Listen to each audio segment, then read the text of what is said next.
6, versículo de número 13. Eu quero mais o finalzinho do versículo 13. Efésios capítulo 6, verso 13. Se você nos assiste, acompanhe também na sua Bíblia, no seu aplicativo. Deixa o Espírito Santo falar com você através desse livro maravilhoso que é o livro de Efésios.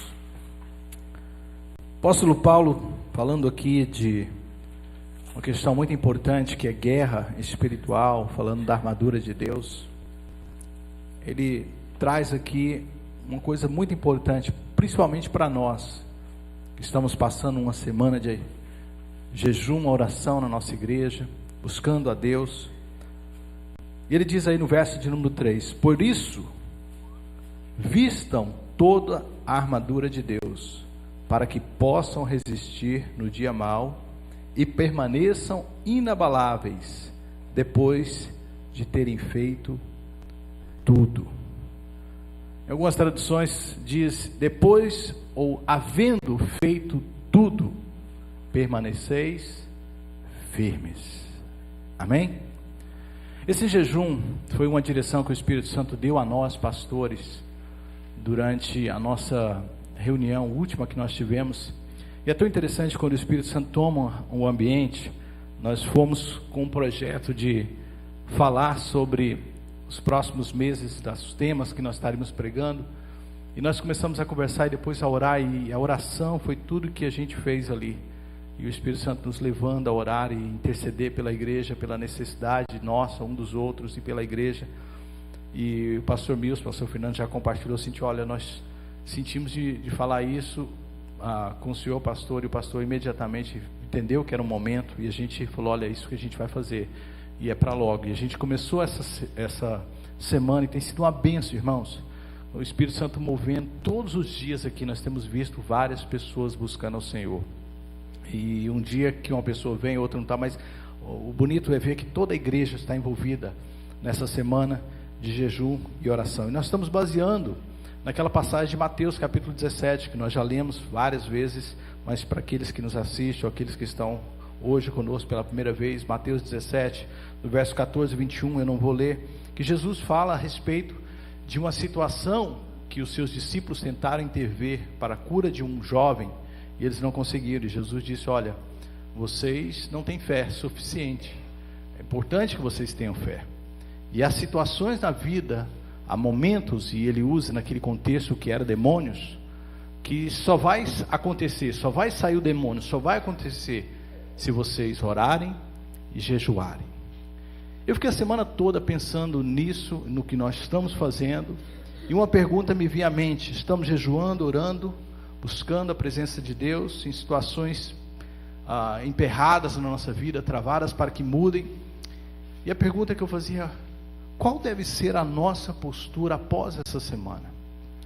Porque essa semana vai passar, a gente está buscando a Deus, a gente ouviu já ontem milagres de Deus já fazendo coisas durante essa semana, respostas de oração que nós estamos trazendo, mas a verdade é que alguns ainda vão estar esperando, e qual deve ser a nossa postura, o que nós devemos fazer após uma semana como essa? Jesus, quando estava no monte, descia do monte, depois de um momento, e ia enfrentar a vida, como ela é.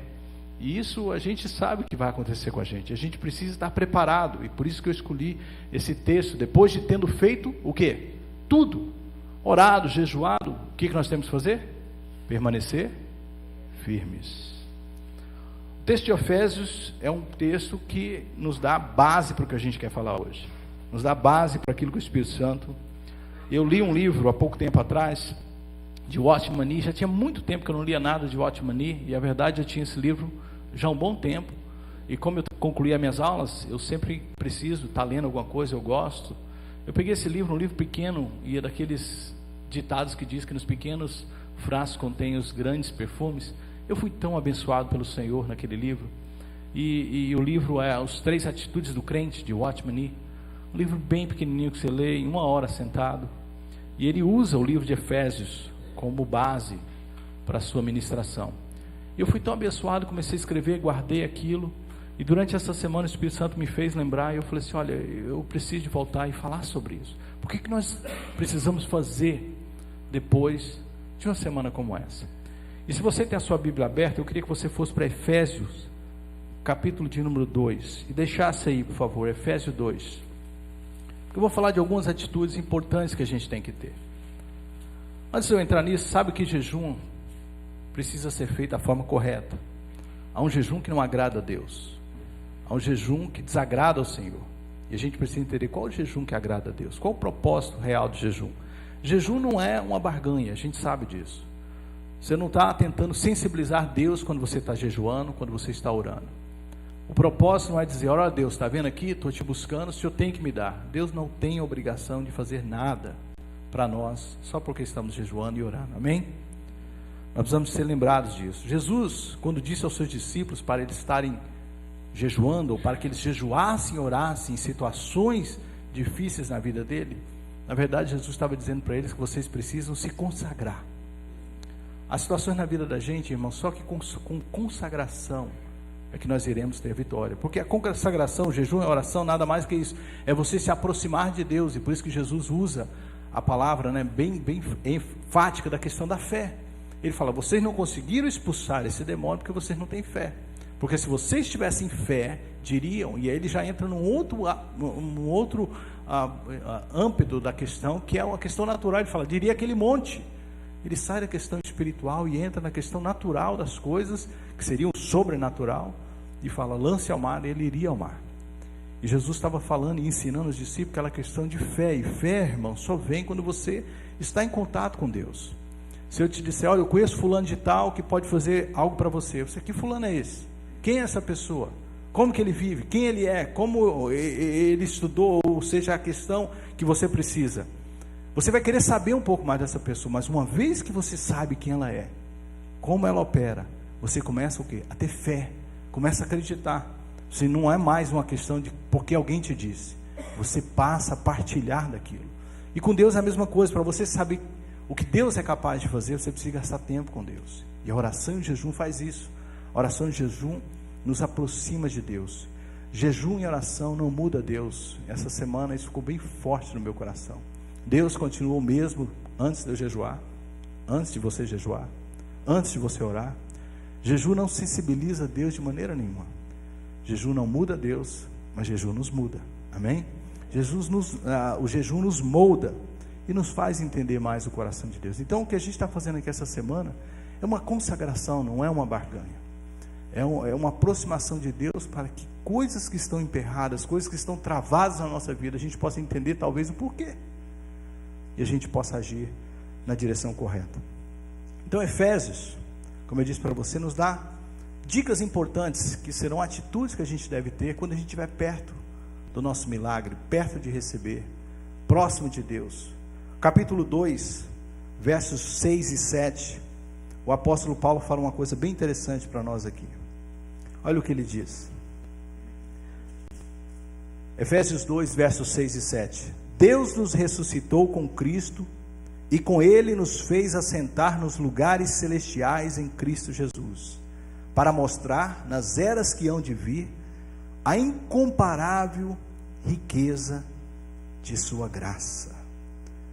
Eu já li tanto esse versículo, tanto esses dois versículos, mas jamais tinha percebido a profundidade que Paulo estava tentando passar a esses irmãos e para nós também. A primeira coisa que a gente tem que fazer, irmãos, quando a gente passa por um momento de consagração, de crer no que Deus pode fazer para nós grandes coisas, é o que o apóstolo Paulo diz aqui, é se assentar com Cristo, se assentar com Cristo Jesus. Hebreus capítulo 1 verso 3 diz que depois que Jesus subiu aos céus, ele foi e subiu e está assentado em glória no trono. A gente sabe que o Pai está sentado no trono. E eu me perguntava, e nós, o que estamos fazendo no trono?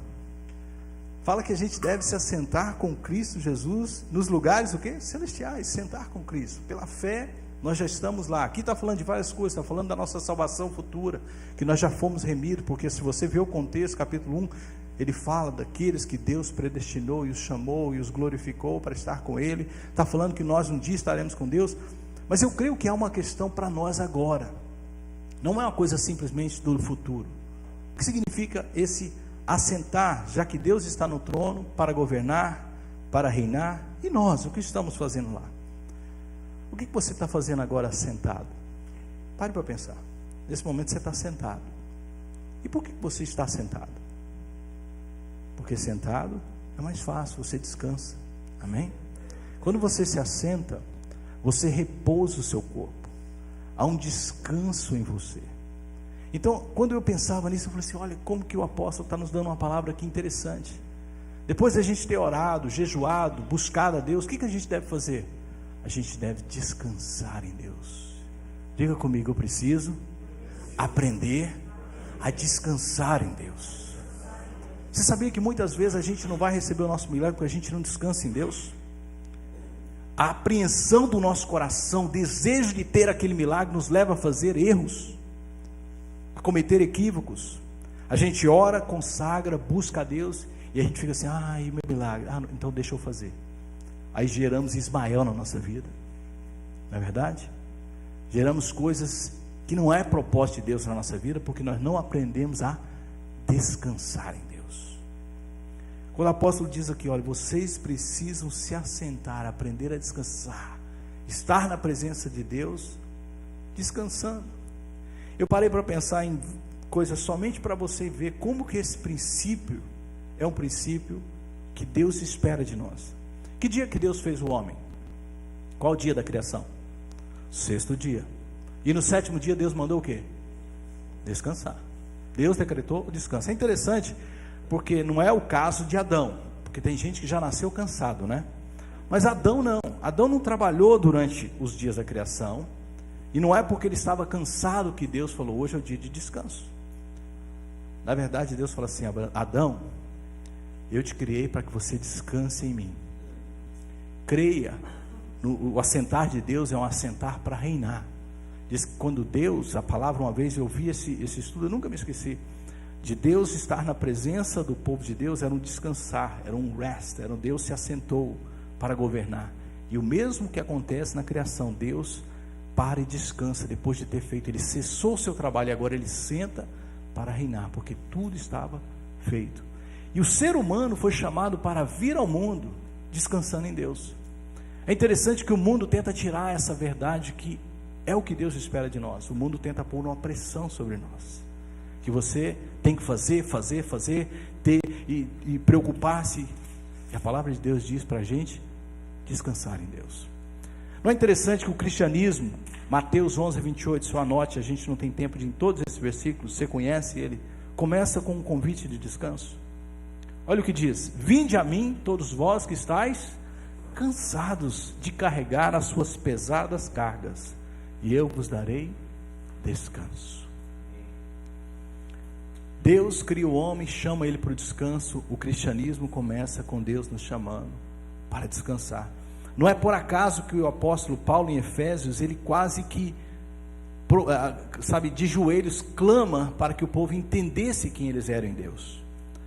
Se você ainda tem a sua Bíblia aberta, versos 18 e 19 do capítulo 1, o apóstolo Paulo fala assim: rogo para que os olhos do coração de vocês sejam iluminados, a fim de que vocês conheçam a esperança para a qual ele os chamou, a riqueza da gloriosa herança dele nos santos e a incomparável grandeza do seu poder para conosco, os que cremos conforme a atuação da sua poderosa graça. Paulo estava dizendo: irmãos, eu oro para que vocês abram os olhos e vejam quem vocês são em Cristo Jesus, o que Deus já conquistou para vocês, e vocês descansem nele.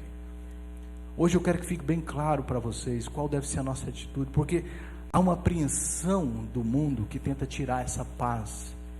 Você está orando aqui, buscando, a gente está orando por filhos, por família, por finanças, por cura, e o inimigo das nossas almas, o mundo, vai querer roubar essa paz do seu coração. Depois de você orar, vai ficar te cobrando. Eu quero que você aprenda a descansar em Deus. Diga comigo: eu preciso aprender a descansar em Deus. Jesus, na cruz do Calvário, ele disse uma frase que resume bem isso. Ele disse: está consumado. O que tinha de ser feito já foi feito, agora descanse em mim. Segunda coisa que Paulo fala aqui, eu não teria muito mais tempo para falar sobre isso, mas o tempo hoje não perdoa. Paulo fala o seguinte: não só vocês têm que descansar em Deus, mas vocês têm que aprender a andar em Deus. Descansar é o nosso estado, andar é a nossa resposta a isso. Porque nós estamos em Deus, nós estamos salvos, libertos, recebemos do Senhor grande graça, agora nós podemos andar nesse mundo. Capítulo 4, versos 1 a 2, ele diz o seguinte, abra comigo por favor. Paulo clama a esses irmãos, olha o pesar no coração do apóstolo: rogo-vos, pois eu, o preso do Senhor, que andeis como é digno da vocação que vocês fosseis chamados. Aí ele diz: com toda humildade, mansidão, longanimidade, suportando-vos uns aos outros em amor. Paulo diz: olha, porque você descansou em Deus, ande agora como um servo de Deus. Então a atitude que nós devemos ter de agora em diante, que estamos consagrando as nossas vidas, e andar na Bíblia fala de viver para Deus. Verso 17 do mesmo capítulo, dá uma olhada por favor, capítulo 4, verso 17, ele diz: digo-vos isso e testifico no Senhor, para que andeis, ou para que vivam, não mais, como andam os outros gentios, na sua vaidade de mente. Nós fomos chamados para andar nesse mundo de forma diferente, amém? Você foi chamado para ser luz nesse mundo, sal. Se todas as pessoas começarem a se preocupar com determinadas coisas, você que é de Deus, tem que ser diferente, amém? Você tem que passar para eles quem você é em Cristo, e por que você tem segurança. Por que você pode andar nesse mundo de cabeça erguida, mesmo que as pessoas desse mundo não estão? Porque você anda na perspectiva do céu.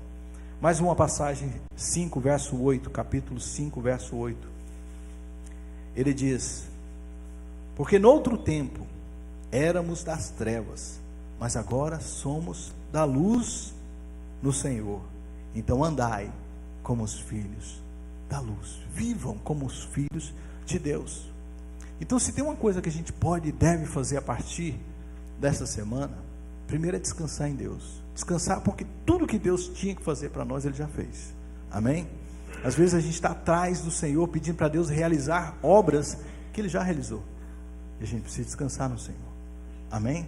A salvação já foi liberta, já foi dada. Então às vezes a gente está assim: Senhor, eu quero salvação na minha casa. A salvação foi dada, Jesus já morreu na cruz, Ele não tem que morrer de novo. Nós temos que apresentar essa salvação, amém?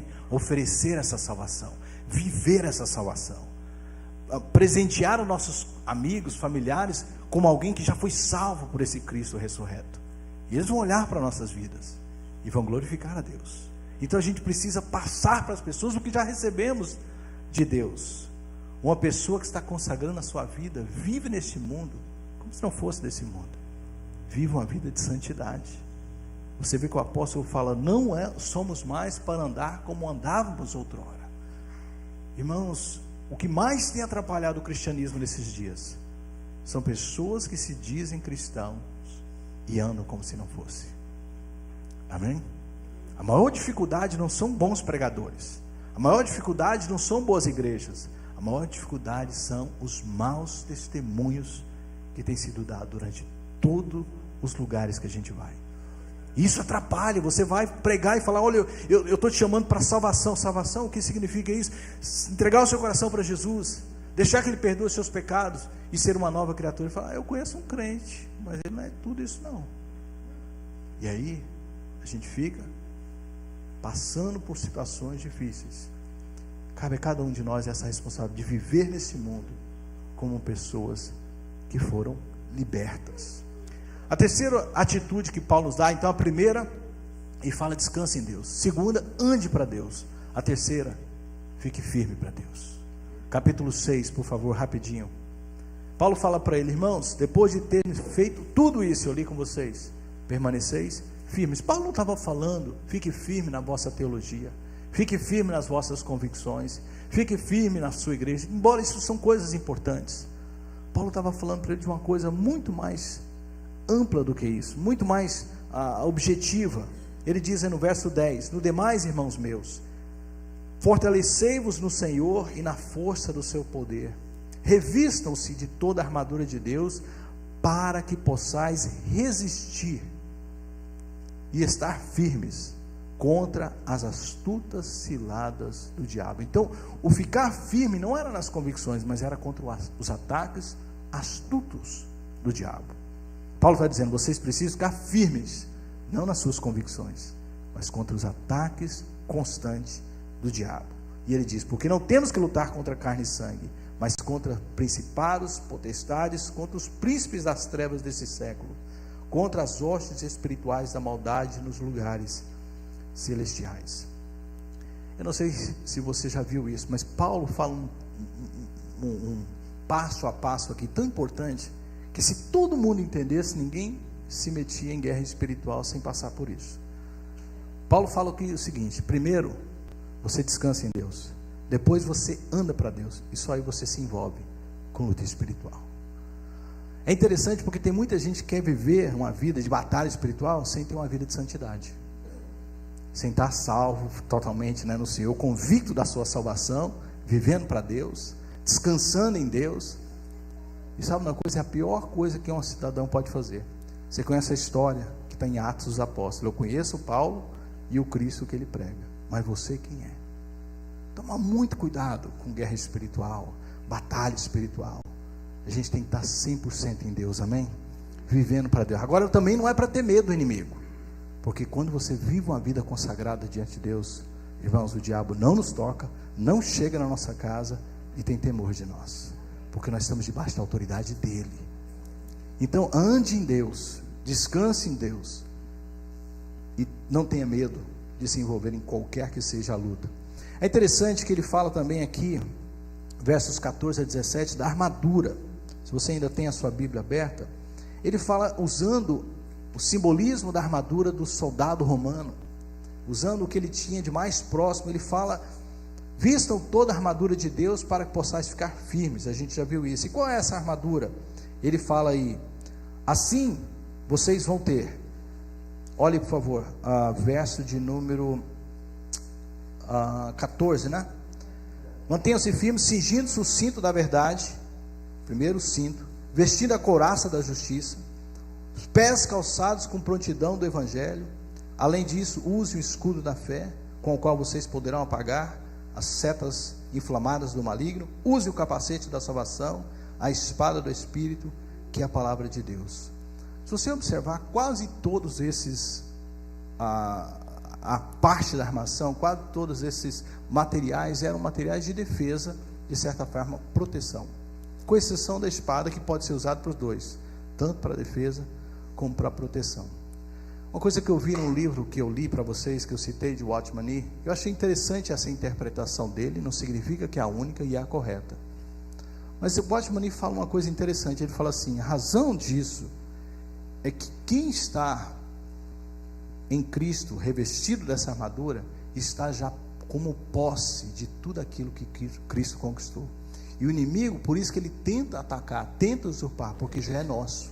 E eu parei para pensar, eu falei assim: é interessante isso, porque Jesus falou que as portas do inferno não prevaleceriam contra a sua igreja. A igreja seria estabelecida, a igreja seria edificada, irmãos, e não tem inferno que vai derrotar a igreja.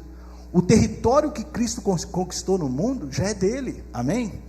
E a gente tem que permanecer firme para que ele continue ainda sendo o Senhor desse território. A sua casa é território de Deus, sim ou não? A sua casa, seus filhos são territórios de Deus. E é isso que o Espírito Santo começava a edificar no meu coração. Deus falava para mim: tome posse de tudo que eu já conquistei para vocês. O diabo não vai entrar na sua casa, não. Sabe, a gente às vezes fica: o diabo isso, o diabo aquilo. Sabe de uma coisa? Eu estou revestido de toda a autoridade de Deus na minha casa. Aqui é território de Deus, aqui é casa do Senhor, aqui quem manda é o Senhor Jesus, Ele é o Senhor da minha vida. Irmãos, é uma atitude totalmente diferente. Eu parava para pensar que a luta ofensiva foi de Cristo. Foi Cristo que foi lá e lutou contra o inimigo, amém? Às vezes a gente fala assim: a gente tem que lutar contra o inimigo eu tenho que resistir a ele. É o que a Bíblia me ensina. A Bíblia fala para mim: resistir ao diabo e o quê? Ele fugirá de nós. Quem lutou contra o diabo foi Jesus. Eu vou resistir a ele estando debaixo da autoridade de Deus, e ele não vai me resistir. Ele vai ter que fugir. Ele vai ver que na minha vida, na sua vida, não tem vez. Ele falou: estou perdendo meu tempo ali. ali é consagrado, ali vive para Deus, ali é ungido, ali é separado, ali não tem vez. Vou mexer com outro. Amém? Porque ali já é território conquistado de Deus. Por isso eu falei, resista aos ataques do inimigo. Não é resistir sem todas essas coisas que ele fala: verdade, justiça, salvação, pregação do evangelho, palavra de Deus no seu coração. Com tudo isso que você tem, você não precisa ter medo do diabo. Você não sai daqui caçando o demônio, você sai conquistando o que Deus já te deu e resistindo a ele. Então, irmão, o que a gente vai fazer da agora em diante? Ficar firme naquilo que Cristo já conquistou para nós. Eu não sei você, mas eu tomo posse de tantas coisas que Cristo conquistou para mim. Eu tomo posse, por exemplo, que eu e minha casa serviremos ao Senhor. Eu oro pelas minhas filhas, eu consagro elas a Deus. Eu falo: diabo, aqui você não vai entrar. Eu declaro em nome de Jesus que a minha casa servirá ao Senhor. Sabe, irmãos, é saúde nossa. Jesus levou na cruz toda a nossa enfermidade, todas as nossas doenças. Não é uma questão de, esse orgulho demais, pastor, e se acontecer é permissão de Deus. Mas eu tomo posse do que Ele conquistou para mim. Eu quero que você tome posse do que está na hora da igreja levantar a cabeça e saber o que Cristo fez por nós. Está na hora da igreja dizer para o mundo inteiro saber: nós somos mais do que vencedores por aquele que nos chamou. É isso que a Bíblia diz. Romanos capítulo 8, irmãos, você vai ler: quem tentará acusação contra os santos do Senhor? Quem levantará, qualquer que seja? É demônio, é doença, é o que? Não, porque Cristo já nos deu a vitória. Lá diz que nós somos mais do que vencedores em Cristo Jesus. Mas tem sido lançado um pensamento: não, isso é muita soberba, fique humilde. Não, irmãos, quem está com Cristo nos lugares celestiais, assentados, vive uma vida santa, pode se ungir, pode se cingir de toda a armadura de Deus e resistir a esses ataques do diabo. Falar: aqui não, aqui é servo de Deus, aqui vai ter a vitória, aqui nós vamos viver para Deus. E é isso que o Espírito ministrava no meu coração. Eu falava: não posso ficar com isso para mim, a igreja precisa viver isso, porque eu vejo pessoas no nosso meio, muitas vezes, sabe, sem ousadia de dizer, sem coragem de enfrentar aquilo que Cristo já te deu. O diabo, sabe de uma coisa? Ele é pai da mentira. É seu por herança.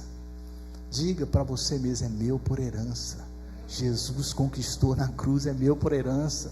Seja o que você está buscando essa semana, é meu por herança. Se aplica na promessa de Deus na sua vida, diga: é meu por herança. Sabe de uma coisa? É meu por herança. Eu estava lutando de forma errada, eu vou apenas permanecer firme. Diabo, aqui não, aqui é do Senhor Jesus, aqui já foi conquistado na cruz. E por último, ainda nesse capítulo, Paulo fala mais uma atitude para nós, e essa é importantíssima, porque depois de revestir, de estar sentado com Cristo, descansando em Deus, andando uma vida de santidade, revestindo-se da armadura para resistir o diabo, porque Deus já conquistou para nós, Paulo fala algo para nós aqui importantíssimo, verso 18: orem no Espírito em todas as ocasiões, com toda oração e súplica, tendo isso em mente, estejam atentos e perseverem, diga comigo, perseverem na oração por todos os santos. Como última postura que a gente deve ter de agora em diante, é continuar orando. A tendência é baixar a guarda, irmãos. A tendência, já orei a semana, agora não, é continuar perseverante na oração, porque oração, como eu disse no início, é consagração a Deus, é estar perto de Deus, é continuar sendo uma pessoa de oração, envolvido com oração, não só individual, mas sempre que possível no corpo de Cristo. Falando: olha, irmãos, vamos estar orando, eu preciso de estar com um grupo de pessoas orando. Junte-se àqueles que já estão orando na igreja oficialmente, crie outros grupos de oração, mas persevere em oração, porque oração é consagração. A consagração é chave para a gente ter a vitória, como disse Jesus. Então persevere em oração, estejam atentos e perseverem. Nessa semana, encerrando a partir de amanhã, continue orando, junte-se a nós, sempre que os seus pastores te chamar. Preguei a mensagem semana passada, reme junto com a gente, e você vai ver o que Deus vai fazer.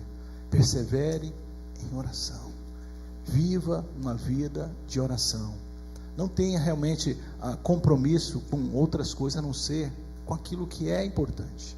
Há pessoas que gastam mais tempo assistindo televisão, filme, novela não, filme, essas coisas que não vão edificar a sua vida. Vai orar. Eu não sei você, talvez para você, eu percebi o quanto rede social faz mal. Quantos concordam comigo? Irmãos, tinha dia que meu dedo ia para o celular e ficava assim, o que eu vou fazer agora? Aí eu falei assim, ué, interessante, esse negocinho estava consumindo um pouco do meu tempo. Você tem que ter coragem para falar isso. Eu falei, estava consumindo meu tempo. E eu falei, que maravilha isso aqui. Aí o dedinho para a Bíblia. Não é bom isso? Ler a palavra de Deus, né? Então a gente precisa falar assim, sabe uma coisa? Aquilo funcionou, eu vou continuar. Eu vou manter a minha vida em consagração. Eu vou manter, não é porque meus pastores estão me pedindo, eu preciso de estar mais perto de Deus. A minha casa precisa estar mais perto de Deus. Eu vou consagrar mais ao Senhor. Eu vou manter essa atitude de buscar mais a Deus. E irmãos, aí nós vamos ver coisas grandes da parte de Deus.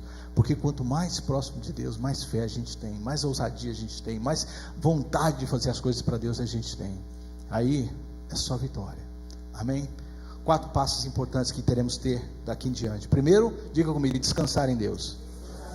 Se você sair daqui preocupado com o que você tem orado, você não ouviu a palavra de Deus hoje. Você que está nos ouvindo, não ouviu a palavra. Descanse em Deus. Cristo está no trono e Ele reina. E a palavra de Deus diz que até que todos os seus inimigos sejam colocados debaixo dos seus pés, Ele vai continuar lá. Tem inimigos que ainda estão sendo colocados. Cristo já venceu, estão sendo colocados, mas eles vão ser derrotados. Descansa nessa palavra. Depois, viva uma vida de consagração. Diga, viva uma vida de consagração, de santidade. Amém? Fique firme naquilo que Deus conquistou para você. Quando o diabo vier tentar te acusar, levantar qualquer calúnia, acusação, temor, falar, peraí, eu estou entendendo, é porque já é meu e ele está tentando me enganar. Porque se fosse dele, ele não mexia. Sabia disso? Ele mexe porque é de Cristo. E ele fica lançando, diz que ele lança o quê? Dardos inflamáveis. Eu gostei disso. Porque ele não pode se aproximar da gente, ele lança de longe, ele fica lançando. Lá, isso aí, olha, vai acontecer com você, seus filhos, olha aí, olha a sua doença, olha a sua vida financeira. Aí você para e pensa, peraí, isso é verdade ou é mentira do diabo? A palavra de Deus diz que eu posso provar a Deus, eu sou servo de Deus, dizimista fiel, ando em santidade, não estou fazendo coisa errada. Deus vai me guardar. Então eu não vou permitir que esse dado inflamado do inimigo entre e me engane dizendo que eu tenho que fazer isso ou aquilo. Não, Deus vai cuidar de mim. Eu vou resistir a isso. E por último, continuar em oração. Continuar em oração. Até quando? Não sei. Paulo diz, persevere na oração. A Bíblia diz, orai sem cessar. Então, é sempre ser uma pessoa de oração. Hoje, em conclusão dessa mensagem, não tem como eu abrir o altar e pedir para você vir aqui. Vamos orar, gastar um tempo. Eu preciso que você viva o que nós aprendemos no livro de Efésios. Eu preciso que você saia daqui dizendo assim, sabe uma coisa? Eu vou guardar essa palavra e de agora em diante eu vou colocar em prática na minha vida. Serão atitudes que eu vou ter. Quando alguém me perguntar qualquer coisa, eu vou viver o que a palavra de Deus me ensina. Amanhã a gente vai encerrar esse período de oração às 6 horas da tarde. Eu convoco todos que estão presentes aqui, todos, mesmo que você tinha outros planos, para encerrar com a gente. Eu orava com os irmãos aqui mais cedo e falava quando Neemias convocou o povo para reconstruir a cidade. E ele chamou o povo e ele colocou no capítulo 3, cada família, cada pessoa responsável por uma parte do muro, porque a parte daquela pessoa era importante para que a obra se concluísse. E Neemias disse para aquelas pessoas, olha, porque todos eles trabalharam, nós concluímos a obra do Senhor a tempo. Você tem uma parte nesse muro que a gente está levantando de proteção da igreja, das famílias. Você tem a sua responsabilidade, e porque você faz a sua parte, Deus vai ser glorificado. O importante não é quando você vai chegar, o quanto você vai fazer, é se você está fazendo, se você está levantando a sua parte do muro, se você está fechando as brechas que estão aí abertas. Se você está, nós vamos concluir essa obra em vitória, e nós vamos glorificar o nome do Senhor. Coloque-se de pé nesse momento, vamos orar. Você que está em casa, Deus te abençoe. Eu espero que essa palavra ministre na sua vida, que você viva ela, para que sua vida possa realmente ser uma luz nesse mundo. Deus te abençoe, em nome de Jesus.